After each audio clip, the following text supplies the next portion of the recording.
Hi ನಮಸ್ತೆ, ನನ್ನ ಹೆಸರು ನವೀನ್ ಆರ್ ಗೌಡ ಅಂತ. SMR ಗ್ರೂಪ್ಸ್, ತಾಳಗುಂದ, ಶಿರಾ ತಾಲೂಕು, ತುಮಕೂರು ಜಿಲ್ಲೆ, ಕರ್ನಾಟಕ ರಾಜ್ಯ. ನಾವು ಸೋಲಾರನ್ನು ಹೇಗೆ ಬಳಸಬೇಕು ಮತ್ತು ಸೋಲಾರ್ನಿಂದ ಇರ್ತಕ್ಕಂಥ ಉಪಯೋಗಗಳೇನು, ಸರ್ಕಾರಗಳು ಇದರಲ್ಲಿ ಎಷ್ಟು ಪಾಲುದಾರಾಗಿದ್ದಾರೆ ಮತ್ತು ಸರ್ಕಾರಗಳಿಂದ ನಾವೇನು ನಿರೀಕ್ಷಿಸ್ಬೋದು, ಮತ್ತು ನಾವು ಕೃಷಿಲಿ ಸೋಲಾರನ್ನು ಹಾಕ್ಕೊಂಡು ಏನೆಲ್ಲ ಸಾಧನೆ ಮಾಡ್ಬೋದು ಅನ್ನೋಂಥ ಸವಿಸ್ತಾರವಾದ ವಿಚಾರಗಳನ್ನ ಹಂತವಾಗಿ ನಾನು ನಮ್ಮದೇ ಆದ ಅಂದರೆ SMR ಗ್ರೂಪ್ಸ್ದೇ ಸ್ವಂತದ್ದೇ ಆದ ಒಂದು ಫಾರ್ಮಿಗೆ ಬಂದಿದ್ದೀರಿ. ನೇಚರನ್ನು ಎಷ್ಟು ಗ್ರೀನಿಶ್ ಆಗಿ ಮಾಡಿದ್ದೀವಿ ಅಂದರೆ, ಹಸಿರು ವಲಯವನ್ನಾಗಿ ಹೇಗೆ ಕನ್ವರ್ಟ್ ಮಾಡಿದ್ದೀವಿ, ಹೇಗೆ ಸಾಧ್ಯ ಆಯಿತು ಇದೆಲ್ಲ ಅಂದರೆ ಏನೂ ಇಲ್ಲ, ನಾವು ಸಿಂಪಲ್ ಮಾಡ್ಕೊಂಡಿದ್ದೀವಿ.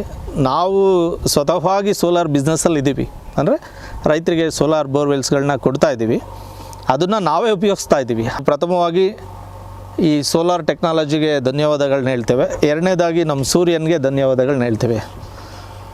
ಸೊ ನಾವಿವತ್ತು ಮೇನ್ ಟಾಪಿಕ್ ಏನು ಮಾತಾಡ್ತಾ ಇದ್ದೀವಿ ಸೋಲಾರ್ ಪಂಪ್ಸೆಟ್ ಬಗ್ಗೆ ಅಂದರೆ, ಫಾರ್ಮರ್ಸ್ಗೆ ಅವಶ್ಯಕತೆ ಇದ್ರೂ ಅವರೆಲ್ಲೋ ಒಂದು ಕಡೆ ಭಯ, ಏನಿದು ಸೋಲಾರ್ದು ಫಂಕ್ಷನ್ ಆಗ್ತದೋ ಇಲ್ವೋ, ವರ್ಕ್ ಮಾಡ್ತದೋ ಇಲ್ವೋ ಅಂತ ಹೇಳಿ. ಅಂದರೆ ಕೆಲವ್ರು ಕೇಳ್ತಾರೆ ನಮಗೆ, ಒಂದು 100 ಅಡಿ 200 ಅಡಿ 300 ಅಡಿ ಅಷ್ಟೇ ಕೆಲಸ ಮಾಡ್ತಿದ್ಯಂತೆ ನಿಮ್ಮದು ಸೋಲಾರ್ ಪಂಪ್ಸೆಟ್ಟು, ಪ್ರೆಷರ್ ಬರಲ್ಲಂತೆ, ಇತ್ಯಾದಿ ಕಾರಣಗಳನ್ನ ಕೇಳ್ತಾ ಹೋಗ್ತಾರೆ. ಈ ವಿಡಿಯೋನಲ್ಲಿ ನಾನು ಅವ್ರಿಗೊಂದು ಕನ್ಕ್ಲೂಷನ್ ಕೊಡ್ತೇನೆ. ಏನಂದರೆ, ಈ ಸೋಲಾರ್ ಪಂಪ್ಸೆಟ್ ಬಂದು ನಿಮ್ಮ ಅವಶ್ಯಕತೆಗೆ ಅನುಗುಣವಾಗಿ, ಅಂದರೆ ಈಗ ನಿಮ್ಮದು ಆಲ್ರೆಡಿ ಡ್ರಿಲ್ಡ್ 300 ಅಡಿಯಿಂದ 1300 ಅಡಿ ತನಕನೂ ಡ್ರಿಲ್ಡ್ ಹೋಲ್ ಇದ್ದರೆ, ಆ ಹೋಲಲ್ಲಿ ಎಷ್ಟು ನೀರನ್ನು ಈಚೆ ತೆಗಿಬೇಕು, ಆ ಬೇಸ್ಡ್ ಮೇಲೆ ನಾವು ಮೋಟ್ರನ್ನೇನು ಡಿಸೈನ್ ಮಾಡ್ತೀವಿ, ಆ ಮೋಟ್ರಿಗೆ ಬೇಕಾಗ್ತಕ್ಕಂಥ ಎಲೆಕ್ಟ್ರಿಸಿಟಿ ಪವರನ್ನು ನಾವು ಸೋಲಾರಲ್ಲಿ ಮಾಡಿಕೊಡ್ತೇವೆ. ಸೊ ಹಾಗಾಗಿ ಇಲ್ಲಿ ಲಿಮಿಟ್ಸ್ ಅಂತ ಏನಿಲ್ಲ, ನಿಮ್ಮ ಅವಶ್ಯಕತೆಗೆ ಏನಿದೆ ಅದನ್ನೇ ನಾವು ಮಾಡಿಕೊಡ್ತೇವೆ. This is totally Taylor made technology. ನಿಮ್ಮ ಅವಶ್ಯಕತೆಗೆ ಅನುಗುಣವಾಗಿಯೇ ಡಿಸೈನ್ ಆಗ್ತದೆ.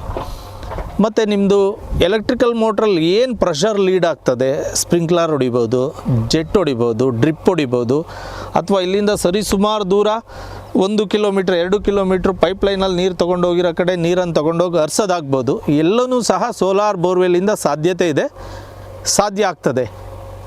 ಅದ್ಯಾವುದು ಸಾಧ್ಯ ಆಗಲಿಲ್ಲ ನಾವು ಹಾಕಿರ್ತಕ್ಕಂಥ ಪಂಪ್ಸೆಟ್ಸಲ್ಲಿ ಅಂತಂದರೆ, ನಾವು ನಿಜವಾಗ್ಲೂ ನಾವು ನಿಮಗೆ ಟೆಕ್ನಿಕಲಿ ಅಷ್ಟು ನೀರನ್ನು ಕೊಡಲಿಕ್ಕೆ ನಮ್ಮ ಕೈಲಿ ಸಾಧ್ಯ ಆಗಲಿಲ್ಲ ಅಂಥ ಸಂದರ್ಭದಲ್ಲಿ ನೀವು ಕೊಟ್ಟಿರ್ತಕ್ಕಂಥ ಅಷ್ಟು ದುಡ್ಡನ್ನು ನಿಮಗೆ ರಿಟರ್ನ್ ಮಾಡಿ ನಮ್ಮದು ಸಿಸ್ಟಮನ್ನು ನಾವು ಬಿಚ್ಕೊಂಡು ಬರಲಿಕ್ಕೆ ಯಾವಾಗಲೂ SMR ಗ್ರೂಪ್ಸ್ನವ್ರು ರೆಡಿ ಇರ್ತೀವಿ. ಬಹುಶಃ ಆ ಥರದ್ದು ಯಾವುದೂ ಕೇಸಸ್ ಆಗಿಲ್ಲ. ಸಮ್ ಎಕ್ಸ್ಟೆಂಟ್ ಲೆವೆಲಲ್ಲಿ ಕೆಲವೊಂದು ಕಡೆ ಫೀಸಿಬಿಲಿಟೀಸ್ ಇಲ್ಲದೆ ಇರೋ ಡಿಸೈನ್ ಮಾಡಿ ಹಾಕಿದ್ದಂಥ ಸಂದರ್ಭದಲ್ಲಿ ಅದನ್ನು ನಾವು ಮತ್ತೆ ಮರು ನಿರ್ಮಾಣ ಮಾಡಿ ಚೇಂಜಸ್ ಮಾಡಿ ಮಾಡಿಕೊಟ್ಟಿರೋಂಥದ್ದು ಇದೆ ನಮ್ಮಲ್ಲಿ. ಇದು ಒಂದು ಕ್ಲಾರಿಟಿ. ಇನ್ನು ಎರಡನೇ ಕ್ಲಾರಿಟಿ ಬಂದರೆ, ಈ ಏನಕ್ಕೆ ಇಷ್ಟು ಸ್ಕೇರ್ಸಿಟಿ ಆಯಿತು ಎಲೆಕ್ಟ್ರಿಸಿಟಿ ಅಂತ ನಾವು ಯಾರೂ ಊಹೆ ಮಾಡ್ಕೊಂಡಿಲ್ಲ. ಏನಕ್ಕೆ, ಯಾಕೆ ಎಲ್ಲರೂ ಧಾವಂತದಲ್ಲಿದ್ದೀವಿ, ನಮಗೆ ಕರೆಂಟ್ ಬರ್ತಿಲ್ಲ, ಸೋಲಾರ್ ಕೊಡಿ. ಮತ್ತು ಸೋಲಾರ್ ಕೇಳೋ ಟೈಮಲ್ಲಿ ನಮ್ಮದು ಎಕ್ಸ್ಪೆನ್ಸಿವ್. ಸೊ ನಾವು ಸರ್ಕಾರದ ವತಿಯಿಂದ ಏನಾದರೂ ಸಹಾಯಧನ ಕೋರಬೇಕು ಅನ್ನೋ ಇತ್ಯಾದಿ ವಿಚಾರದಲ್ಲಿದ್ದೀವಿ. ಬಟ್ ಈ ಸ್ಕೇರ್ಸಿಟಿ ಇನ್ನೂ ಎಷ್ಟು ವರ್ಷ ಇರ್ತದೆ, ಏನಾಗ್ತದೆ ಅನ್ನೋ ಅಂಥದ್ದನ್ನ ಯಾರೂ ಮನಗಂಡಿಲ್ಲ. ಅದರೊಳಗೂ ಈಗೆಲ್ಲ ಯುವ ರೈತಾಪಿ ಮುಖಂಡರುಗಳು ಜಾಸ್ತಿ ಬಂದಿದ್ದಾರೆ. ಯುವ ರೈತರು ಅಂದರೆ ಉದ್ಯಮಿ ಮತ್ತು ಉದ್ಯಮ, ಬೇರೆ ಬೇರೆ ಕಂಪನಿಗಳಲ್ಲಿ ಕೆಲಸ ಮಾಡ್ತಿರ್ತಂಥ ಉದ್ಯೋಗಿಗಳು, ಖಾಸಗಿ ಕಂಪನಿಗಳಾಗಿರ್ಬೋದು, ಸರ್ಕಾರಿ ಕಂಪನಿಗಳಾಗಿರ್ಬೋದು, ಅವರು ಎಲ್ಲರೂ ಜಮೀನು ಯಾರ್ಯಾರು ಹೊಂದಿದ್ದಾರೆ ಅವರೆಲ್ಲರೂ ಉತ್ಸಾಹಿಯಾಗಿ ಹೊಸ ಫಾರ್ಮಿಂಗ್ ಸಿಸ್ಟಮಿಗೆ ಎಂಟ್ರಿ ಆಗ್ತಾ ಇದ್ದಾರೆ. ಎಂಟ್ರಿ ಆಗುವಾಗ ಮೇಜರಾಗಿ ಅವರಿಗೆ ಇಂಟ್ರಪ್ಟ್ ಆಗೋಂಥದ್ದೇ ಪವರು, ನೀರು. ಇವತ್ತು ಯಾವುದೇ ಬೆಳೆಗೆ ಯಾವುದೇ ಶಾಪಿಗೆ ಹೋದರೆ ನೀವು ಗೊಬ್ಬರನ ಕೊಂಡ್ಕೊಂಡು ಬರ್ಬೋದು, ಒಂದು ಶಾಪ್ಗೆ ಹೋಗಿ ಪವರನ್ನು ಕೊಂಡ್ಕೊಂಡು ಬರಲಿಕ್ಕಾಗಲ್ಲ. ನೀವು ಹೋಗಿ ಯಾರಿಗಾದ್ರೂ ಪವರ್ ಕೊಡಿ ನಮಗೆ ಅಂದರೆ ಯಾರೂ ಕೊಡಲ್ಲ. ನೀವೇ ಪವರನ್ನು ನೀವೇ ಒದಗಿಸ್ಕೋಬೇಕು. ಅದು ಎಂಥ ಪವರನ್ನು ಅಂದರೆ ಸಸ್ಟೈನಬಲ್ ಪವರ್. ಈಗ ಸೂರ್ಯನಿಗೆ ಯಾರಿಗಾದ್ರೂ ಏಜ್ ಇದೆಯಾ, ನೀವು ತೊಗೊಳ್ಳೋ ಒಂದು ಟಾನಿಕ್ ಬಾಟ್ಲಿಗೆ ಏಜ್ ಇರ್ತದೆ, ಒಂದು 24 ಡೇಸ್ ಎಕ್ಸ್ಪೈರಿ ಆಗ್ತದೆ. ಅಥವಾ ಒಂದು ಯಾವುದೋ ಒಂದು ರಸಗೊಬ್ಬರ ತರ್ತೀರ, ಇಷ್ಟು ಡೇ ಒಳಗಡೆ ನಾವು ಮಣ್ಣಿಗೆ ಅದನ್ನು ಸೇರಿಸಲಿಲ್ಲ ಅಂದರೆ ಎಕ್ಸ್ಪೈರಿ ಆಗ್ತದೆ. ವಾಟ್ ಅಬೌಟ್ ಸೂರ್ಯನ ಶಕ್ತಿಗೆ ಎಲ್ಲಾದರೂ, ಈಗ ನಿಮ್ಮ ತಾತವ್ರು ಇದ್ದಾಗಲೂ ಅದೇ ಸೂರ್ಯ ಇತ್ತು, ಅವ್ರ ತಾತವ್ರು ಇದ್ದಾಗಲೂ ಅದೇ ಸೂರ್ಯ ಇತ್ತು, ಆ ಹಿಂದಿನ ತಾತವ್ರು ಇದ್ದಾಗಲೂ ಅದೇ ಸೂರ್ಯ ಇದೆ, ನಾನಿರುವಾಗಲೂ ಅದೇ ಸೂರ್ಯ ಇದೆ. ನಾವು ಯಾಕೆ ಸೂರ್ಯನ ಪವರನ್ನು ಇದುವರೆಗೂ ಅಡಾಪ್ಟ್ ಮಾಡ್ಕೊಂಡಿಲ್ಲ? ಇದು ಚರ್ಚೆ ಮಾಡೋವಂಥದ್ದು. ಅಡಾಪ್ಟ್ ಮಾಡ್ಕೊಳ್ಳೋದಾದರೆ ಯಾವ ಥರ ಮಾಡ್ಕೋಬೇಕು, ಅದು ಯಾವ ಥರ ಕಾಸ್ಟ್ ಇದೆ, ಏನು ಎಕ್ಸ್ಪೆನ್ಸಸ್ ಆಗ್ತದೆ, ಇದನ್ನೆಲ್ಲ ಸ್ಟಡಿ ಮಾಡಿಕೊಂಡು ನೀವು ಆಮೇಲೆ ಚೂಸ್ ಮಾಡಬೇಕು which is a right company ಅಂತ ಹೇಳಿ. ತುಂಬ ಕಂಪನಿ ಇದೆ, ಸಾಕಷ್ಟು ಒಳ್ಳೊಳ್ಳೆ ಕಂಪನಿ ಮಾರ್ಕೆಟಲ್ಲಿದೆ. ಹಾಗಾಗಿ ಸೂರ್ಯನಿಗೆ ಏಜ್ ಲಿಮಿಟ್ಸ್ ಇಲ್ಲ. ನೀವು ಸೂರ್ಯನ ಪವರಿಂದ ಕರೆಂಟನ್ನು ಉತ್ಪಾದನೆ ಮಾಡ್ಕೋಬೋದು. ಆಮೇಲೆ ನಿಮ್ಮ ಬೋರ್ವೆಲ್ಲಿಗೆ ಬೇಕಾಗ್ತಕ್ಕಂಥ ಎಲೆಕ್ಟ್ರಿಸಿಟಿನ ಆ ಪವರನ್ನು ಉತ್ಪಾದನೆ ಮಾಡ್ಕೋಬೋದು. ಆಮೇಲೆ ನಿಮ್ಮ ಹೈನುಗಾರಿಕೆಗೆ ಏನಾದರೂ ಶೆಡ್ಡಿಗೆ ರಿಲೇಟೆಡ್ ಆಗಿ ಅದಕ್ಕೊಂದು ಎಲೆಕ್ಟ್ರಿಕಲ್ ಕರೆಂಟ್ ಬೇಕು, ಬೇರೆ ಬೇರೆ ನಿಮ್ಮ ರಿಕ್ವೈರ್ಮೆಂಟ್ಸಿಗೆ ಫುಲ್ಫಿಲ್ ಆಗೋಕ್ಕೆ ಕರೆಂಟ್ಸ್ ಬೇಕು ಅಂದರೆ ಅದನ್ನು ಉಪಯೋಗಿಸ್ಬೋದು. ನಿಮ್ಮದು ಫಾರ್ಮ್ ಹೌಸ್ಗಳಿಗೆ ಉಪಯೋಗಿಸ್ಕೋಬೋದು, ಅಥವಾ ನಿಮ್ಮದು ಸ್ಟ್ರೀಟ್ ಲೈಟ್ ಬೀದಿ ದೀಪಗಳಾಗಿ ಸೋಲಾರನ್ನು ಉಪಯೋಗಿಸ್ಬೋದು. ಎಲ್ಲೆಲ್ಲಿ ನಿಮಗೆ ಕರೆಂಟಿನ ಅವಶ್ಯಕತೆ ಇದೆ ಅಲ್ಲೆಲ್ಲ ಕಡೆ ನಾವು ಸೋಲಾರನ್ನು ಪವರನ್ನು ಬಳಸ್ಕೊಳ್ಳೋಕ್ಕೆ ಸಾಧ್ಯತೆ ಇದೆ. ಆದರೆ ಸೋಲಾರು ಸ್ವಲ್ಪ ಕಾಸ್ಟ್ಲಿ ಇದೆ. ಇದು ಸಹಜವಾಗಿ ಕಾಸ್ಟ್ಲಿ ಇರ್ತದೆ, ಯಾಕಂದರೆ ಡ್ಯೂರಬಿಲಿಟಿ ಮೆಟೀರಿಯಲ್ಸ್ ಇವೆಲ್ಲ. ಇವತ್ತು ನೀವು ಸೋಲಾರಲ್ಲಿ ಬಂದಿದ್ದೀರಾ ಅಂದರೆ ಹೇಗೆ ಸೂರ್ಯನಿಗೆ ಏಜ್ ಇಲ್ವೋ, ಬಟ್ ಇದಕ್ಕೆ ಏಜ್ ಲಿಮಿಟ್ಸ್ ಇದೆ. ಒಂದು 25 to 30 ಇಯರ್ಸ್ ಅಥವಾ 35 ಇಯರ್ಸ್ ಲೈಫ್ ಬರ್ಬೋದು. ಅದರಲ್ಲೇ ಕೆಲವೊಂದು ಕಂಪನಿಗಳೆಲ್ಲ ಈಗ ಆಲ್ಮೋಸ್ಟ್ ಯಾರ್ಯಾರು ಸೋಲಾರ್ ಪ್ಯಾನಲ್ಸನ್ನು ಮ್ಯಾನುಫ್ಯಾಕ್ಚರರ್ ಮಾಡೋರು ಇದ್ದಾರೆ ಇನ್ ಇಂಡಿಯಾ ಅಥವಾ abroad, out of the India, ಎಲ್ಲರೂ 25 ವರ್ಷ ವಾರಂಟಿನ ಕೊಡ್ತಾ ಇದ್ದಾರೆ. ಸೊ ಹಾಗಾಗಿ ನೀವು ಸೋಲಾರ್ಗೆ ಹೋಗಲಿಕ್ಕೆ ಯಾವುದೇ ಇದು ಕೆಲಸ ಮಾಡ್ತದೆ ಇಲ್ಲ ಅನ್ನೋಂಥ ಟೆನ್ಷನನ್ನು ಬಿಟ್ಬಿಡಬೇಕು. ಕೆಲವೊಂದು ಕ್ವಶನ್ಸ್ ಬರ್ತದೆ, ಸೂರ್ಯ ಇವತ್ತೇನು ಬೇಸಿಗೆ ಇತ್ತು ಸರ್, ತುಂಬ ಬಿಸಿಲಿದೆ, ನಮ್ಮಲ್ಲಿ ನೀರು ಕಾಯ್ತಾ ಇದೆ ಅಥವಾ ಕರೆಂಟ್ ಜನ್ರೇಟ್ ಆಗ್ತಾ ಇದೆ, ನಾಳೆ ಮೋಡ ಬಂದರೆ ಏನು? ಹೌದು, ಕರೆಕ್ಟ್, ನಿಮ್ಮ ಕ್ವಶನ್ ಸರಿ ಇದೆ.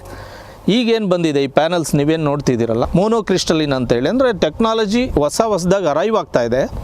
ಇವೆಲ್ಲ ಸ್ವಲ್ಪ ಕಮ್ಮಿ ಬಿಸಿಲಿನ ತಾಪದಲ್ಲೂ, ಅಂದರೆ ಸ್ವಲ್ಪ ಮೋಡ ತುಂಬ ದೊಡ್ಡ ಗೆಡ್ಡೆ ಮೋಡ ಅಲ್ಲ, ತಂಪಾಗಿ ನಾರ್ಮಲ್ ಮೋಡ ಇದ್ದು ಬಿಸಿಲು ಕಮ್ಮಿ ಇದೆ ಅನ್ನೋಂಥ ಸಂದರ್ಭದಲ್ಲೂ ಸಹ ಇವೆಲ್ಲವೂ ಸಹ ಕೆಲಸ ಮಾಡಿಕೊಡ್ತದೆ.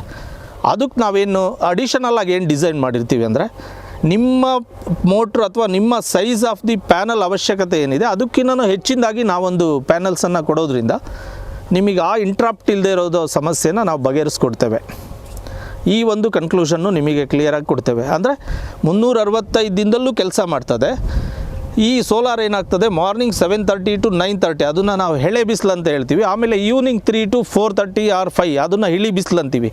ಎಳೆ ಬಿಸಿಲು ಮತ್ತು ಇಳಿ ಬಿಸಿಲು ಮಧ್ಯೆ ಏನಿದೆ ಅಲ್ಲಿ ಒಂದು ನಿಮ್ಗೆ 85% ಔಟ್ಪುಟ್ ಬರ್ತದೆ. ಇನ್ನು ಎಳೆ ಬಿಸಿಲು ಎಂಡಾಗೋ 9 ಗಂಟೆಯಿಂದ ಇಳಿ ಬಿಸಿಲು ಸ್ಟಾರ್ಟ್ ಆಗೋ ಒಂದು 3:30 ತನಕ ನಿಮಗೇನಿದೆ 100% ಔಟ್ಪುಟ್ ಬರ್ತದೆ. ಸೊ ನಿಮಗೆ ನಿರಂತರವಾಗಿ ಕರೆಂಟ್ ಅಗಲೊತ್ತೇ ಇರೋದ್ರಿಂದ ನಿಮ್ಮೆಲ್ಲ ಬೆಳೆಗಳಿಗೆ ನೀವು ಪ್ರತಿ ಗಿಡನೂ ಸಹ ಇನ್ಸ್ಪೆಕ್ಟ್ ಮಾಡ್ಕೊಂಡು ನೀರು ಹಾಯಿಸ್ಬೋದು. ಇವತ್ತು ನೋಡಿ, ನೀವು ಇಲ್ಲೇನಾದರೂ ನಮ್ಮದು ಯಾಕೆ ಇಷ್ಟು ಹಸಿರಿದೆ ಅಂದರೆ, ನಾವೀಗೊಂದು ಹೋಗಿ ಬಂದ್ವಿ ನಾವು ಮತ್ತು ಶಶಾಂಕ್ ಅವರು, ಎಲ್ಲ ಗಿಡದ ಬುಡದಲ್ಲೂ ನೀರು ಹೋಗ್ತಿದೆ. ಇದು ಯಾಕೆ ಸಾಧ್ಯ ಆಯಿತು ಅಂದರೆ, ಹಗಲತ್ತಲ್ಲೇ ನಾವು ನೀರು ಕೊಡ್ತೀವಿ ಸೋಲಾರ್ದು. ಅದನ್ನು ನಾವು ಹಗಲತ್ತ ನೀರು ಓಡಾಡೋ ಜಾಗದಲ್ಲಿ ಅಥವಾ ಡ್ರಿಪ್ ವರ್ಕ್ ಮಾಡ್ತಾ ಇದೆಯಲ್ಲ ಅಂತ ಕಣ್ಣಲ್ಲಿ ನೋಡ್ತೀವಿ. ಹಾಗಾಗಿ ಎಲ್ಲದಕ್ಕೂ ಈಕ್ವಲಾಗಿ ವಾಟ್ರನ್ನು ಕೊಡ್ತೇವೆ. ನಾನು ಇದೇ ಪಪ್ಪಾಯಿಗೆ ಅಥವಾ ಇದೇ ಅರೆಕ ನಟ್ಸ್ಗೆ ನಾನೇನಾದರೂ ನೈಟಲ್ಲಿ ನೀರು ಕೊಟ್ಟಿದ್ದಿದ್ರೆ ನಾನು ಮೇಯ್ನ್ ವಾಲ್ ಅಷ್ಟೇ ತಿರುವಕ್ಕಷ್ಟೇ ನಾನು ಹೋಗ್ತಿದ್ದೆ.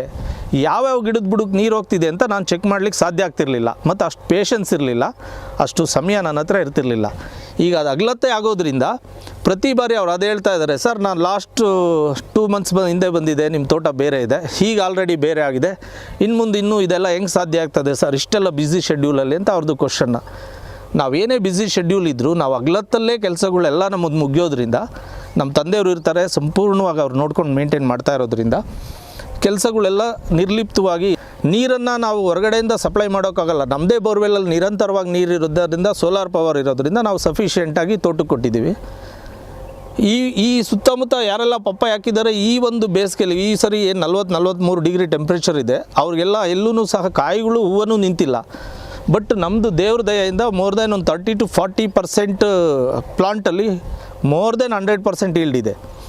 ಸೊ ಇದೆಲ್ಲ ಸಾಧ್ಯತೆ ಇದೆ. ಯಾಕೆಂದರೆ ಇದೆಲ್ಲ ಸೋಲಾರಿಂದ ಮಾತ್ರ ಸಾಧ್ಯ ಅನ್ನೋದನ್ನ ನಾನೊಂದು ಕನ್ಕ್ಲೂಸಿವ್ ಆಗಿ ನಿಮ್ಗೆ ಹೇಳಲಿಕ್ಕೆ ಬಂದೆ.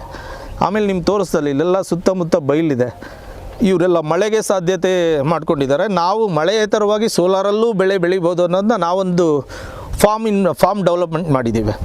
ಇದು ನಾನು ಆಲ್ಮೋಸ್ಟ್ ನಮ್ಮ ಸೋಲಾರ್ ಫಾರ್ಮ್ ಅಂತಲೇ ನೀವು ಹೇಳ್ಬೋದು. ನಂದೇನು ತೆಂತಿ ಬೇಲ್ ಇದೆ ಇದು ಸಹ ಸೋಲಾರಿಂದನೇ ಕೂಡಿದೆ. ಯಾವುದೇ ಒಂದು ಹೊರಗಡೆಯಿಂದ ಪ್ರಾಣಿಗಳಾಗಲಿ ಮನುಷ್ಯರಾಗಲಿ ಯಾರೂ ಒಳಗಡೆ ಇಂಟ್ರಪ್ಟ್ ಮಾಡೋಕ್ಕಾಗಲ್ಲ. ಇಲ್ಲಿ ಏನು ನಮ್ಮದು ಶೆಡ್ ಇದೆ, ಶೆಡ್ದು ಎಂಟೈರ್ ಪವರನ್ನು ನಾವು ಸೋಲಾರಿಂದನೇ ತೊಗೊತೀವಿ. ಮತ್ತು ಬೋರ್ವೆಲ್ಲೂ ಸೋಲಾರಿಂದನೇ ರನ್ ಆಗ್ತದೆ. ಇಲ್ಲಿರ್ತಕ್ಕಂಥ ಎಲ್ಲ ಲೈಟ್ಸ್ಗಳು ಸಹ ಸೋಲಾರಿಂದನೇ ಉರಿತದೆ. ಸೊ ಸೋಲಾರ್ ಪವರ್ ಮೇಲೆ ನೀವು ಅಗಾಧವಾದ ಶಕ್ತಿ ಇದು. ಆಮೇಲೆ ಇದು ಮುಗಿಯದ ಇಂಧನ ಮೂಲಗಳು, ಅಂದರೆ ರಿನ್ಯೂಬಲ್ ಎನರ್ಜಿ ಅಂತ ಹೇಳ್ತೀವಿ. ನಿರಂತರವಾಗಿ ದೊರೀತಾ ಇರ್ತದೆ ಇದು ಸೂರ್ಯನ ಮೂಲ. ಇವತ್ತು ಸಂಜೆ 6:30 ಹೋಗ್ತಾರೆ, ಬೆಳಗ್ಗೆ ಹುಡ್ತಾರೆ. ಇದು ಟ್ರಸ್ಟೆಡ್. ನೀವೇನಾದರೂ ಒಂದು ಇನ್ವೆಸ್ಟ್ಮೆಂಟ್ ಮಾಡ್ಬೋದು ಯಾವುದೋ ಒಂದು ಎನರ್ಜಿ ಮೇಲೆ ಅಂದರೆ solar is a best energy ನಿಮಗೆ ಇನ್ವೆಸ್ಟ್ಮೆಂಟ್ಸ್ ಮಾಡಲಿಕ್ಕೆ. ಇನ್ನು ನೋಡಿ, ಫ್ಯೂಯಲ್ ನೀವು ನಾಳೆ 1 ಲೀಟ್ರ್ ಪೆಟ್ರೋಲ್ ತೊಗೊಂಬರ್ತೀರಾ, ಮುಗ್ದೋಗ್ತದೆ. ನಾಡಿದ್ದು ಮತ್ತೆ ಪೆಟ್ರೋಲ್ ತರಲೇಬೇಕು ನೀವು. ಸೊ ಮತ್ತು ಅದೇ ಪೆಟ್ರೋಲ್ ಸಿಗಲ್ಲ, again you have to invest. But ಇಲ್ಲಿ ಒಂದೇ ಸೂರ್ಯ ಸಿಗ್ತಾರೆ, ಯಾವಾಗಲೂ ಅವರೇ ಸಿಗ್ತಾರೆ ನಿಮಗೆ. ನೀವು ಒಂದು ಸೇನ್ ಇನ್ವೆಸ್ಟ್ಮೆಂಟ್ಸ್ ಮಾಡಿ ಪ್ಯಾನಲಲ್ಲಿ ಹಾಕಿರ್ತೀರಿ, ಅದರಿಂದ ಎನರ್ಜಿ ಜನ್ರೇಟ್ ಆಗಿದ್ದು ನೀವು ಪರ್ಟಿಕ್ಯುಲರ್ ಡಿಸೈನು ಟೆಕ್ನಿಕಲಿ ಯಾರು ಸ್ಟ್ರಾಂಗ್ ಇದ್ದಾರೆ ಮತ್ತು ನಿಮ್ಗೆ ಎಲ್ಲೆಲ್ಲಿ ಸರ್ವಿಸ್ ಸಿಗ್ತದೆ ಅಂಥ ಕಂಪ್ನಿಗಳ ಜೊತೆ ಟೈಅಪ್ ಆಗಿ ನೀವು ಸೋಲಾರ್ ಬೋರ್ವೆಲ್ಲನ್ನು ಹಾಕಿಸ್ಕೋಬೋದು. ಈಗ ಏನಾಗಿದೆ ಜನರಲಿ ಯಾಕೆ ಈ ಸ್ಕೇರ್ಸಿಟಿ ಆಗಿದೆ ಪವರಲ್ಲಿ ಇಂಟ್ರಪ್ಟಲ್ಲಿ ಅಂದರೆ, ಶರಾವತಿ ಘಟಕ ಅದೇ ಇದೆ, RTPCR ಘಟಕ ಅದೇ ಇದೆ, ರಾಯಚೂರಲ್ಲೂ ವಿದ್ಯುತ್ ಸ್ಥಾವರ. ಈಗೊಂದು ಕೂಡಿಗಿಲ್ ಒಂದು ಆಗಿದೆ, ಎಲ್ಲಿ ನಮ್ಮ ಬಿಜಾಪುರ ಕೂಡಿಗೆ ಹತ್ರ ಒಂದು ಪರಮಾಣು ವಿದ್ಯುತ್ ಸ್ಥಾವರ ಆಗಿದೆ, thermal plant, auto thermal plant ಆಗಿದೆ ಅಲ್ಲೊಂದು. ಅದು ಬಿಟ್ಟರೆ ನಮ್ಮ ಕೈಗಾ ಇದೆ, ಇನ್ನು ಶಿಂಷಾ ಹತ್ರ ಸ್ವಲ್ಪ ಜನ್ರೇಷನ್ಸ್ ಇದೆ. ಹೀಗೆ ನಿರಂತರವಾಗಿ ಆಲ್ರೆಡಿ ಫಿಕ್ಸ್ಡ್ ಕೆಲವಿದ್ದಾವೆ. ಇನ್ನು ಹೊಸದಾಗಿ ಸರ್ಕಾರದ ಮುಂದೆ ಯೋಜನೆಗಳು ಬಂದಿಲ್ಲ ಇನ್ನೂ ಯಾವುದಾದ್ರೂ ಇಂಪ್ಲಿಮೆಂಟ್ ಮಾಡಬೇಕಂದ್ರೆ. ಈಗ ಮೇಕೆದಾಟು ಥರನೋ ಅಥವಾ ಯಾವುದಾದ್ರು ಒಂದು ದೊಡ್ಡ ಪ್ರಾಜೆಕ್ಟ್ ತರಬೇಕು ಅಂದರೆ ಅದರಲ್ಲಿ ಸರ್ಕಾರ ಮತ್ತು ಆಜುಬಾಜಲ್ಲಿ ರಾಜ್ಯ ಸರ್ಕಾರಗಳು, ಕೇಂದ್ರ ಸರ್ಕಾರ ಮತ್ತು ಪರಿಸರ ಇದೆಲ್ಲದಕ್ಕೂ ಹೊಂದಾಣಿಕೆ ಆಗಿ ಒಂದು ಪ್ರಾಜೆಕ್ಟ್ ಇಂಪ್ಲಿಮೆಂಟ್ ಮಾಡಲಿಕ್ಕೆ 10 ರಿಂದ 15 ವರ್ಷ ಬೇಕು. ಬಟ್ ಹಿಂದೆ ಬಂದಂಥ ಕರೋನಾ ಏನಾಗಿದೆ, ಇಡೀ ರಾಷ್ಟ್ರವ್ಯಾಪಿಲಿ ಎಲ್ಲರೂ ನಾವು ಎಂಟೈರ್ ನಮ್ಮ ಬ್ಯುಸಿ ಶೆಡ್ಯೂಲಿಂದ ನಾವು ಮನೆಗುಳಿತೀವಿ. ಮನೆಗುಳಿದಂಥ ಸಂದರ್ಭದಲ್ಲಿ ಎಲ್ಲ ಹಳ್ಳಿಲಿ ಒಂದು ಅಫೆಕ್ಷನ್ ಕ್ರಿಯೇಟ್ ಆಗ್ತದೆ. ಅಜ್ಜ ಮುತ್ತಜ್ಜ ಬೇರೆ ಬೇರೆ ನಮ್ಮ ತಂದೆ ಮಾಡಿದ್ದು ಅಥವಾ ನಾನು ಗಳಿಸಿದ ಆಸ್ತಿನ ನಾವೆಲ್ಲ ಫಾರ್ಮಿಂಗಿಗೆ ಕನ್ವರ್ಟ್ ಮಾಡ್ತೀವಿ. ಎಲ್ಲೆಲ್ಲಿ ಒಂದೊಂದು ಬೋರ್ವೆಲ್ ಇತ್ತು ಆ ಜಾಗದಲ್ಲೆಲ್ಲ 2-3 ಬೋರ್ವೆಲ್ ಕೊರೆಸ್ಕೊತೇವೆ. ಎಲ್ಲ ಜಾಗನ ನೀರಾವರಿ ಮಾಡಿ ವ್ಯವಸಾಯ ಮಾಡಲಿಕ್ಕೆ ಜಾಸ್ತಿ ಉತ್ತೇಜನ ಬೆಳೆಸ್ಕೊಳಕ್ಕೆ ಹೋಗ್ತೀವಿ. ಈ ಉತ್ತೇಜನ ಬೆಳೆಸ್ಕೊಂಡಿದ್ದು ಎಷ್ಟು ಒಳ್ಳೇದಿತ್ತು, ಅದನ್ನು ಸರ್ಕಾರ ಮನಗೊಂಡಲಿಲ್ಲ. ಏನಾಯಿತು, ಅವರಿಗೆ ಸ್ಕೇರ್ಸಿಟಿ ಈ ಲೆವೆಲ್ಗೆ ಎಲೆಕ್ಟ್ರಿಸಿಟಿ ಜನ್ರೇಟ್ ಆಗ್ತದೆ ಅಂತ ಅವ್ರು ಅನಿಸಿರಲಿಲ್ಲ. ಅವ್ರಿಗೆ ಏನಾಗಿದೆ, ಡಿಮ್ಯಾಂಡ್ ಈಗ ನಿಮ್ಮ ಬಳಕೆ ಏನಿತ್ತು ಫಾರ್ ಎಕ್ಸಾಂಪಲ್ ನಿಮ್ಮದು ₹5 ಬಳಕೆ ಇದ್ದರೆ ₹25 ಡಿಮ್ಯಾಂಡ್ ಆಗಿದೆ. ಈಗ ₹25 ಬಳಕೆ ಆಗಿದೆ, ಜನ್ರೇಷನ್ ₹5 ಇದೆ. ಇನ್ನು ಶಾರ್ಟ್ ಫಾಲ್ ಆಫ್ ₹20 ಎಲ್ಲಿಂದ ತೊಗೋಬೇಕು ಅಂದರೆ 20% ಆಫ್ ಶಾರ್ಟ್ ಫಾಲ್ನ ಎಲ್ಲಿಂದ ತೊಗೋಬೇಕು? ಈ ಸಮಸ್ಯೆ ಸರ್ಕಾರ, ಆ ಸರ್ಕಾರ ಇದೆ ಈ ಸರ್ಕಾರ ಇದೆ ಅನ್ನೋವಂಥದ್ದು ಯಾರೋ ಒಬ್ರನ್ನ ಬ್ಲೇಮ್ ಮಾಡೋದು, ರೈತರನ್ನ ನಿಲ್ಲಿಸ್ಬಿಡ್ಬೇಕು. ನೀವು ಯಾರನ್ನೂ ಬ್ಲೇಮ್ ಮಾಡಬೇಡಿ. ಆ್ಯಕ್ಚುಲಿ ಏನಾಗಿದೆ, ಬ್ಲೇಮು ಜನ್ರೇಷನ್ನೇ ಇಲ್ಲ. ಜನ್ರೇಷನ್ ಇಲ್ಲದೆ ಇರೋದ್ರಿಂದ ಯಾವ ಸರ್ಕಾರಗಳಿದ್ರೂ ಅದು ಸಹಜವಾಗಿ ಕೊಡ್ಲಿಕ್ಕೆ ಆಗ್ತಿರ್ಲಿಲ್ಲ. ಇಲ್ಲಿ ನೀವು ಸ್ವತಃ ರೈತರುಗಳು ಯೋಚನೆ ಮಾಡಬೇಕು. ನೀವು ಇಂಥ ಪ್ರಾಬ್ಲಮನ್ನು ನಾನು ಹೆಂಗೆ ಬಗೆಹರಿಸ್ಕೊಳ್ಳೋದು ಸಾಧ್ಯ? ಈಗ ನೀವು ರಾಜ್ಯ ಸರ್ಕಾರಗಳ ಮೇಲೆ ಡಿಪೆಂಡ್ ಆಗ್ತೀರಾ? ಎಲ್ಲಿಂದ ನಿಮ್ಗೆ ಅಷ್ಟು ಶಾರ್ಟಾಗಿ ಪವರನ್ನು ಎಲ್ಲಿಂದ ಕೊಡ್ತಾರೆ? ಇನ್ನೊಂದು ಶರಾವತಿ ಘಟಕ ಮಾಡೋಕ್ಕಾಗ್ತದಾ? ಇನ್ನೊಂದು ಅಣು ವಿದ್ಯುತ್ ಸ್ಥಾವರ ಘಟಕ ಮಾಡಲಿಕ್ಕಾಗ್ತದಾ? ಹೌದು ಮಾಡ್ತಾರೆ. ಯಾವಾಗ they need time, sided time. ಒಂದು ಅಪ್ರೂವಲ್ಸ್ ಆಗಲಿಕ್ಕೆ 5 ವರ್ಷ ಬೇಕು, ಆ ಯೋಜನೆಗೆ ದುಡ್ಡು ಕೂಡಿಡಬೇಕು, ಅವರೊಂದು ಬಡ್ಜೆಟ್ ಅಂತ ಮಾಡಬೇಕು. ಇದನ್ನೆಲ್ಲ ಈ ಗಾತ್ರದ ಸೈಜ್ ಮಾಡೋದ್ರಲ್ಲಿ ಒಂದು ಕನಿಷ್ಠ 5 ರಿಂದ 10 ವರ್ಷ ಆಗ್ತದೆ. 10 ವರ್ಷ ಶಾರ್ಟ್ ಫಾಲ್ ಆಫ್ ಎಲೆಕ್ಟ್ರಿಸಿಟಿ ಇಟ್ಕೊಂಡು ಯಾವ ನಂಬಿಕೆ ಮೇಲೆ ನೀವೆಲ್ಲ ಅಡಿಕೆ ಗಿಡ ಬೆಳೆಸ್ತಾ ಇದ್ದೀರಾ? ಯಾವ ನಂಬಿಕೆ ಮೇಲೆ ಇಷ್ಟೆಲ್ಲ ತೋಟ ಮಾಡ್ತಾ ಇದ್ದೀರಾ? ಯಾವ ನಂಬಿಕೆ ಮೇಲೆ ನೀವೆಲ್ಲ ಹೆಂಗೆ ಫಾರ್ಮರ್ ಆಗ್ಲಿಕ್ಕೆ ಬರ್ತಿದ್ದೀರಾ? ನೋ, ನೆವರ್, ಸಾಧ್ಯ ಇಲ್ಲ, ಆಗಲ್ಲ ನಿಮ್ಮ ಕೈಲೇ. ಎಲೆಕ್ಟ್ರಿಸಿಟಿ ಪವರ್ ಮೇಲೇ ಡಿಪೆಂಡ್ ಆಗಿ ಮಾಡೋದು ಸಾಧ್ಯ ಇಲ್ಲ. ನೀವು ಆಲ್ಟರ್ನೇಟಿವ್ ಸೋರ್ಸ್ ಆಗಿ ಅಟ್ಲೀಸ್ಟ್ ನಿಮ್ಮದು 5 ಬೋರ್ವೆಲ್ ಇದೆ ಮನೆಯಲ್ಲಿ ಅಥವಾ ಒಂದು 4 ಬೋರ್ವೆಲ್ ಇದೆ ಮನೆಯಲ್ಲಿ ಅಂದರೆ ಯಾವುದಾದ್ರೂ ಒಂದು ಬೋರ್ವೆಲ್ಗೆ ನೀವು ಸೋಲಾರ್ಗೆ ಸ್ವಿಚ್ ಓವರ್ ಆಗಲೇಬೇಕು. ಆಗ ನಿಮಗೆ ಸಸ್ಟೈನ್ ಎನರ್ಜಿ ಜೊತೆ ನಿಧಾನವಾಗಿ ಹೊಂದಾಣಿಕೆ ಸಿಗ್ತದೆ. ಇದು ವರ್ಕ್ ಆಗ್ತದೆ ಇಲ್ಲ ಅನ್ನೋಂಥದ್ದನ್ನ ನೀವು ಮನಗಾಣ್ಬೋದು. ಮತ್ತು ಇದರಿಂದ ಬೆನಿಫಿಟ್ ಏನು ಸಿಗ್ತದೆ, ಒಂದು 3-4 ಮಂತ್ಸ್ ನೀವು ಯೂಸ್ ಮಾಡಿದ ಮೇಲೆ ಬೇರೆಯವ್ರಿಗೆ ಯಾರಿಗಾದ್ರೂ ಎಕ್ಸ್ಪ್ಲೈನ್ ಮಾಡ್ಬೋದು ಅಥವಾ ಸ್ವತಃ ನೀವೇ ಅರಿವು ಮಾಡ್ಕೋಬೋದು. ಸೋಲಾರ್ ಬೋರ್ವೆಲ್ಲನ್ನು ಹಾಕೋದ್ರಿಂದ ಏನು ಬದಲಾವಣೆ ಆಯಿತು ನಿಮ್ಮ ಜಮೀನಲ್ಲಿ, ಏನು ಬದಲಾವಣೆ ಆಯಿತು ನಿಮ್ಮ ಬೆಳೆಯಲ್ಲಿ, ಏನು ಬದಲಾವಣೆ ಆಯಿತು ನಿಮ್ಮ ಸುತ್ತಮುತ್ತಲಿನ ವಾತಾವರಣದಲ್ಲಿ ಅನ್ನೋಂಥದ್ದನ್ನ ನೀವೇ ಸಂಪೂರ್ಣವಾಗಿ ಸ್ವತಃ ಕಾಣ್ತೀರಾ. ಆ ನಂತರದಲ್ಲಿ ಈ ಶಾರ್ಟ್ ಫಾಲ್ ಏನಿದೆ ಅದನ್ನು ಅಟ್ಲೀಸ್ಟ್ ಫುಲ್ಫಿಲ್ ಮಾಡ್ಬೋದು. ಈಗ ಸರ್ಕಾರನೂ ಸಹ ಯೋಜನೆಗಳನ್ನ ತರಬೇಕು ಅಂತ ಬರ್ತಾ ಇದೆ.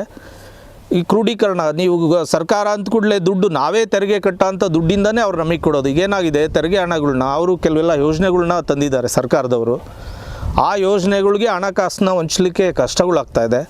ಕೇಂದ್ರದಲ್ಲೂ ಸಹ ಆಫ್ಟರ್ ಕರೋನಾ ಆದಮೇಲೆ ಸ್ವಲ್ಪ ಕ್ರೋಢೀಕರಣ ಟ್ಯಾಕ್ಸೇಷನ್ಸ್ ಬರ್ತಾ ಇದೆ. ಈಗ ಪ್ರಮಾಣ ಕಮ್ಮಿ ಆಗ್ತದೆ. ನಾವೆಲ್ಲದಕ್ಕೂ ಸರ್ಕಾರಗಳ ಮೇಲೇ ಡಿಪೆಂಡ್ ಆಗಲಿಕ್ಕಾಗಲ್ಲ. ಬಟ್ ಸರ್ಕಾರಗಳು ಮಾಡಲೇಬೇಕು. ಅವರು ಒಂದು ಯೋಜನೆಗಳನ್ನ ತರ್ತಾ ಇದ್ದಾರೆ. ಸೊ ಅದೇ ಥರವಾಗಿ ಯೋಜನೆನೇ ಕಾಯೋವಂಥವ್ರು, ನಿಮಗೆ ಸಫಿಷಿಯೆಂಟಾಗಿ ನೀರಿದೆ ಅಂದರೆ ಯೋಜನೆಗಳು ರೂಪುಗೊಳ್ಳೋ ತನಕ ನೀವು ಕಾಯ್ಬೋದು. ಫಾರ್ ಎಕ್ಸಾಂಪಲ್ ನಿಮಗೆ ತುಂಬ ಟಫ್ ಇದೆ, ಈಗ ನೀರಿಗೆ ಆಗ್ತಾಯಿಲ್ಲ, ನಿಮಗೊಂದು ಸಾಧ್ಯತೆ ಇದೆ ಇನ್ವೆಸ್ಟ್ಮೆಂಟ್ಸ್ ಮಾಡಲಿಕ್ಕೆ ಅಂದರೆ ನೀವೊಂದು ಸೋಲಾರ್ಗೆ ಹೋಗ್ಬೋದು. ಅದು ನಮ್ಮದೇ ಇರಲಿ, SMR ಕಂಪನಿನೇ ಇರಲಿ, ಇನ್ನೊಂದು ಯಾವುದೋ ಕಂಪನಿ ಇರಲಿ, ನೀವು ಸೋಲಾರಿಗೆ ಏನು ಹತ್ರದಲ್ಲಿ ನೀವು ಕನ್ವರ್ಟ್ ಆಗ್ತೀರಾ, ನೀವೊಂದು 15-20 ವರ್ಷ ನೆಮ್ಮದಿಯಾಗಿರ್ಲಿಕ್ಕೆ ಸಾಧ್ಯ ಇದೆ. ಸೊ ಹಾಗಾಗಿ ನೀವು ಯಾವುದೇ ಫಾರ್ಮರ್ ಇರಲಿ, ದಯಮಾಡಿ ಈ ನಿಮ್ಮ ಸಮಸ್ಯೆಗೆ ಯಾರನ್ನೋ ಒಬ್ರನ್ನ ಒಂದು KEB ಇಲಾಖೆನ ದೂರೋದೋ ಒಂದು ಸರ್ಕಾರನ ದೂರೋದೋ ಮಾಡೋದ್ರ ಬದಲು ನಾವು ಯಾಕೆ ಈಗ ನೀವೇ ಅದನ್ನು ನೀವು ಇನ್ನೊಂದು ಸಿಂಪಲ್ಲಾಗಿ ನಿಮಗೊಂದು ಟಿಪ್ಸ್ ಕೊಡ್ತೀನಿ, ರೈತರು ನಾನು ಕೇಳ್ತೀನಿ. ಕಳೆದ ಒಂದು ಕರೋನಾ ಆಗೋದಕ್ಕಿಂತ ಮುಂಚೆ ನೀವೆಲ್ಲ ಟ್ರಾನ್ಸ್ಫಾರ್ಮ್ ಹತ್ರ ಹೋಗಿ ಒಂದು ಜಂಪ್ ಹೋಗ್ತಿರ್ಲಿಲ್ಲ ನಿಮ್ಮದು, ಏನು ನಾವೇನು ಹೇಳ್ತೀವಿ ಟ್ರಾನ್ಸ್ಫಾರ್ಮಿಂದ ನಿಮ್ಮ ಕರೆಂಟ್ ಬರೋದ್ರ ಮಧ್ಯೆ ಒಂದು ಜಂಪ್ ಕೊಟ್ಟಿರ್ತಾರೆ, ಅದು ಸುಟ್ಟೋಗಿದ್ದು ಯಾರು ನೋಡ್ತಾನೆ ಇರಲಿಲ್ಲ. ಈಗ ಏನಾಗಿದೆ, ಪ್ರತಿದಿನ ನೀವು ಒಂದು ರೈತರು ನೀವು ಶಿಫ್ಟ್ ಹಾಕ್ಕೊಂಡಿದ್ರೆ, ರಂಗನಾಥಪ್ಪ ನೀನು 2 ದಿನ ರಪ್ಪ, ಕಾಮಣ್ಣ ನೀನು 2 ದಿನ ರೇ, ರಾಜಣ್ಣ ನೀನೊಂದು 2 ದಿನ ನೋಡಪ್ಪ ಜಂಪ ಅಂದರೆ ಇದನ್ನು ನೀವೇ ಅರ್ಥ ಮಾಡ್ಕೊಳ್ಳಿ.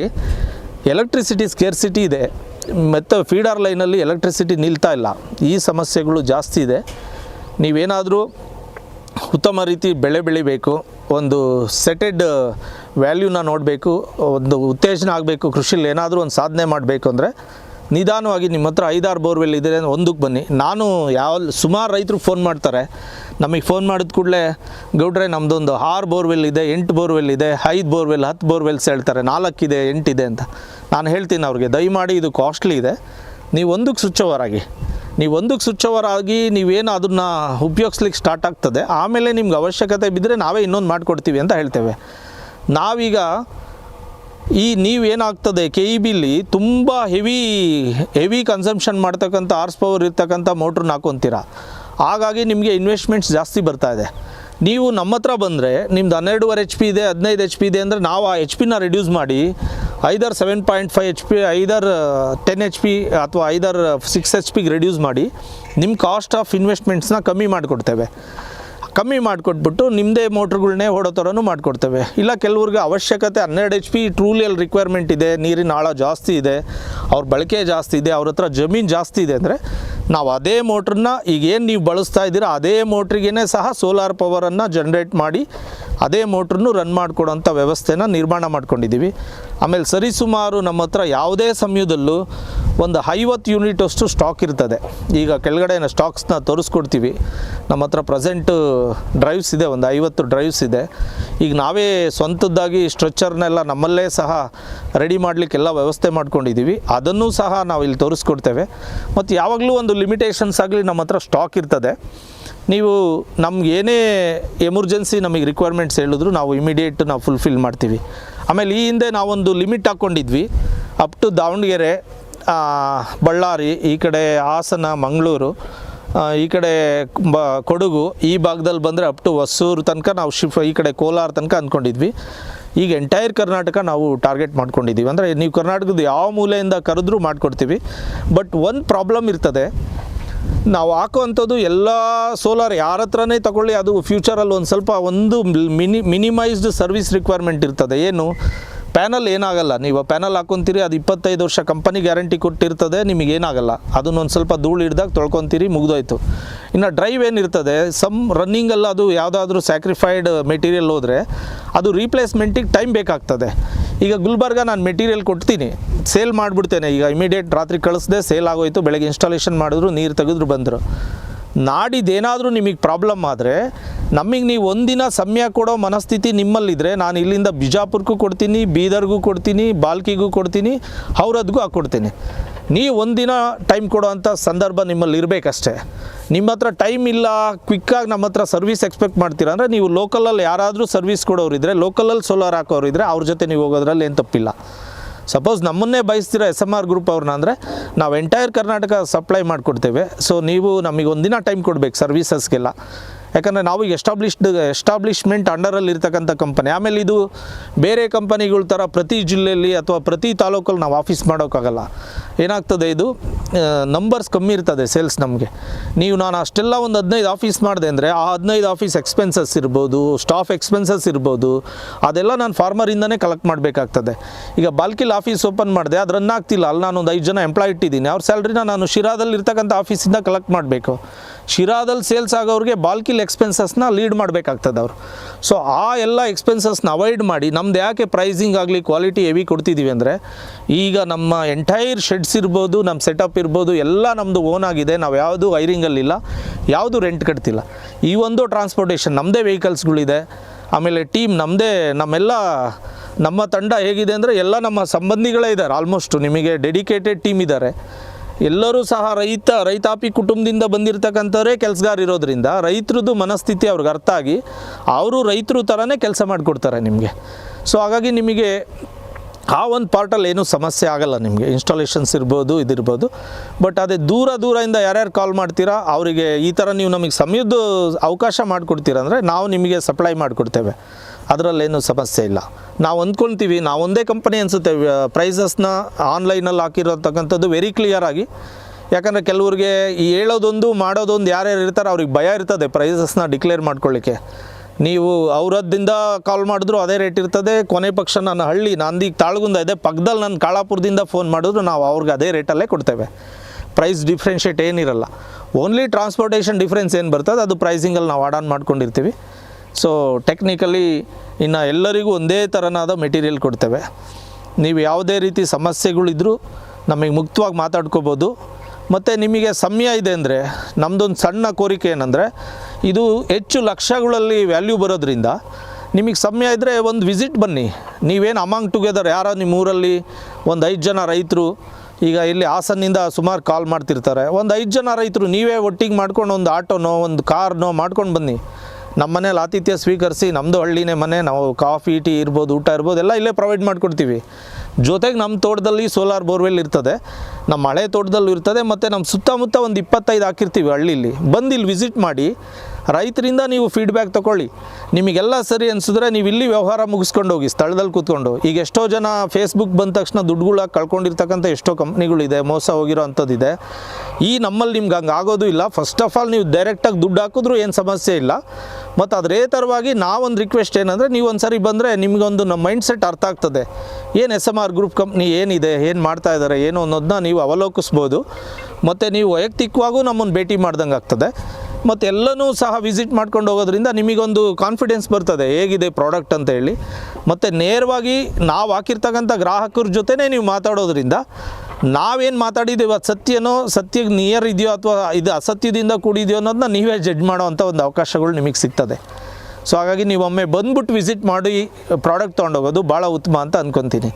ದೂರದಲ್ಲಿರೋರಿಗೆ ವಿಸಿಟ್ ಮಾಡಲಿಕ್ಕೆ ಆಗಲ್ಲ ಅಂತಂದರೆ ನಾವು 100% ಅದು ನಮ್ಮದೇ ತೋಟ ಅನ್ನೋ ಒಂದು ಭಾವನೆಯಲ್ಲೇ ನಾವು ಕೆಲಸನೂ ಮಾಡಿಕೊಡ್ತೀವಿ. ನಿಮಗೇನು ಅದಕ್ಕೂ ನೀವು ಏನು ಬೇಜಾರಾಗೋದಾಗಲಿ ಅಥವಾ ಸಮಯ ಇಲ್ಲ ಅನ್ನೋದಾಗಲಿ ಅಂಥದ್ದು ಮಾಡ್ಕೊಳ್ಳೋ ಅಂಥ ಅವಶ್ಯಕತೆ ಇಲ್ಲ.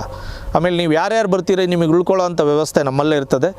ನಮ್ಮದೇ ತೋಟದಲ್ಲಿ ನೀವೆಲ್ಲ ರೀತಿ ಡ್ರಿಪ್ಪಿಗೆ ನೀರು ಬಿಡ್ಬೋದು, ಸ್ಪ್ರಿಂಕ್ಲರಿಗೆ ಬಿಡ್ಬೋದು, ಅಥವಾ ದೂರ ನೀರು ಏರೌಟ್ ಎಲ್ಲ ಮಾಡಿದ್ದೀವಿ. ಮೇಲ್ಗಡೆ ಬಾವಿ ಮಾಡಿದ್ದೀನಿ, ಆ ಬಾವಿ ತನಕ ನೀರು ತಳ್ಳುತ್ತಾ ಇಲ್ಲೇ ಕೂತ್ಕೊಂಡು ಬೆಳಿಗ್ಗೆಯಿಂದ ಎಷ್ಟೊತ್ತಿಗೆ ಸ್ಟಾರ್ಟ್ ಆಯ್ತು ಸಂಜೆ ಎಷ್ಟೊತ್ತಾಯ್ತು ಅಂತ ನೀವೆಲ್ಲ ಕನ್ಕ್ಲೂಷನ್ ಮಾಡ್ಕೊಂಡು ಹೋಗ್ಬೋದು. ಅದಕ್ಕೆಲ್ಲ ವ್ಯವಸ್ಥೆ SMR ಗ್ರೂಪ್ಸ್ ಮಾಡಿಕೊಟ್ಟಿದೆ. ಇದೆಲ್ಲವುದು ಸಹ ಫ್ರೀ ಆಫ್ ಚಾರ್ಜಲ್ಲಿ ಆಗ್ತದೆ. ನಿಮಗೆ ಯಾವುದಕ್ಕೂ ನಾವು ₹1 ಯಾವುದೇ ಡೆಮೋಗೆ ಚಾರ್ಜ್ ಮಾಡಲ್ಲ, ಯಾವುದೇ ವಿಸಿಟಿಂಗಿಗೆ ಚಾರ್ಜ್ ಮಾಡಲ್ಲ. ಮತ್ತು ನೀವು ಬರ್ತಕ್ಕಂಥ ನೀವು 50 ಜನ ರೈತರು ಬಂದರೂ ನಮ್ಮ ಮನೇಲಿ ಊಟ ಹಾಕ್ತೀವಿ. ಊಟ ಮಾಡ್ಕೊಂಡು ಆರಾಮಾಗಿ ನೀವು ನೋಡ್ಕೊಂಡು ಎಲ್ಲನೂ ವಿಸಿಟ್ ಮಾಡ್ಕೊಂಡು ಹೋಗ್ಬೋದು. ಸೊ ಇಷ್ಟೊತ್ತು ಸವಿಸ್ತಾರವಾಗಿ ನಮ್ಮ ಕಂಪನಿ ಬಗ್ಗೆ ಮತ್ತು ನಮ್ಮ ಬಗ್ಗೆ ನಾವು ಮಾಹಿತಿ ಹಂಚ್ಕೊಂಡಿದ್ದೀವಿ. ಯಾರಾದರೂ ಅವಕಾಶ ಇದ್ದು ನಿಮಗೆ ಸೋಲಾರ್ ಅವಶ್ಯಕತೆ ಇದೆ ಅಂತಂದರೆ ಇನ್ಬಾಕ್ಸಲ್ಲಿ ನಮ್ಮ ನಂಬರ್ ಇರ್ತದೆ, ಕಾಲ್ ಮಾಡಿ ಮಾತಾಡಿ. ಮತ್ತು ಪ್ರೈಸಸ್ಗೆ ನೀವು ಆನ್ಲೈನಲ್ಲಿ ಸ್ಕಾರ್ಲಿಂಗಲ್ಲಿ ಹಾಕಿರ್ತೀವಿ, ಇಲ್ಲಾಂದರೆ ನಮ್ಮದು ಏನು ಹೋಗ್ತದೆ ವೀಡಿಯೋ ಅದರಲ್ಲಿ ಇನ್ಬಾಕ್ಸಲ್ಲಿ ಇರ್ತದೆ. ಅಥವಾ ನಿಮ್ಗೆ ಅದೆರಡೂ ನೋಡೋಂಥ ಸಮಯ ಇಲ್ಲ ಅಂತಂದರೆ ನಮ್ಮ ನಂಬರಲ್ಲಿ ವಾಟ್ಸಪ್ಪಲ್ಲಿ ಆಯ್ ಅಂತ ಮಾಡಿದ್ರೆ ನಿಮ್ಗೆ ಅದು ಇನ್ಸ್ಟಂಟ್ ರಿಪ್ಲೈ ಆಗಿ ಬರ್ತದೆ. ಮತ್ತು ಪ್ರೈಸಸ್ನು ಕಳಿಸ್ಕೊಡ್ತೇವೆ. ಪದೇ ನಿಮಗೇನೇ ಡೌಟ್ಸ್ ಇದ್ದರೆ ನಮ್ಮ ಹತ್ರ ಕೇಳ್ಬೋದು. ಮತ್ತು ಕೆಲವೆಲ್ಲ ವೀಡಿಯೋ ತುಣುಕುಗಳು ಇದ್ದಾವೆ, ಅವನ್ನೂ ಎಲ್ಲ ನಿಮ್ಮೊಟ್ಟಿಗೆ ಶೇರ್ ಮಾಡ್ಕೊತೀವಿ. ಸೊ ಮೊದಲು ನೀವು ಏನು ಸಮಸ್ಯೆ ಇದೆ, ಎಲೆಕ್ಟ್ರಿಕಲ್ ಕರೆಂಟ್ ಇಶ್ಯೂ ಇದೆ, ಇದಕ್ಕೆ ನೀವು ಸೋಲಾರಿಗೆ ಒಂದು ಹಾಕಿಸ್ಕೊಳ್ಳೋಕ್ಕೆ ನೀವು ಪ್ರಥಮವಾಗಿ ನೀವು ಯೋಚನೆ ಮಾಡಿ ಮತ್ತು ಎನ್ಕ್ವೈರೀಸ್ ಮಾಡಿ ಬೇರೆ ಕಂಪ್ನಿಗಳ ಜೊತೆ. ಆದಷ್ಟು ನೀವು ಸಸ್ಟೈನಬಲ್ ಎನರ್ಜಿ ಜೊತೆ ಹೋಗಿ ಈ ಸರ್ಕಾರಗಳನ್ನ ಅಥವಾ ಬೇರೆ KEB ಇಲಾಖೆಗಳನ್ನ ಅಥವಾ ಬೇರೆ ಇಲಾಖೆಗಳನ್ನ ಪವರ್ ಇಲಾಖೆಗಳನ್ನ ದೂಷಿಸೋದ್ರ ಬದಲು ಅಟ್ಲೀಸ್ಟ್ ಒಂದು ಮನೆಯಲ್ಲಿ ಒಂದು ಸೋಲಾರ್ ಬೋರ್ವೆಲ್ ಇತ್ತು ಅಂದರೆ ಏನೋ ಒಂದು ಸಾಧನೆ ರೆವಲ್ಯೂಷನ್ ಮಾಡಲಿಕ್ಕೆ ಸಾಧ್ಯ ಆಗ್ತದೆ. ನಿಮಗೆ ಇವತ್ತಾಗಿಲ್ಲ ಅಂದರೆ ನಾಳೆನೋ, ನಾಳೆ ಆಗಿಲ್ಲ ಅಂದರೆ ನಾಡ್ದು ಒಂದು ಸೋಲಾರ್ ಬೋರ್ವೆಲ್ಲನ್ನು ಒಂದು ಮನೆಗೆ ಒಂದು ಬೋರ್ವೆಲ್ ಹಾಕ್ಕೊಳ್ಳೋದ್ರಿಂದ ನೀವೆಲ್ಲ ಒಂದು ಸಮಸ್ಯೆಗಳಿಂದ ನೀವು ದೂರ ಆಗ್ಬೋದು, ಒಂದು ಉತ್ತಮವಾದ ಕೃಷಿ ಮಾಡ್ಬೋದು ಅಂತ ತಿಳಿಸ್ಕೊಡ್ತಾ ನಾನು 2 ಮಾತು ಮುಗಿಸ್ತೇನೆ. ನಮಸ್ತೆ.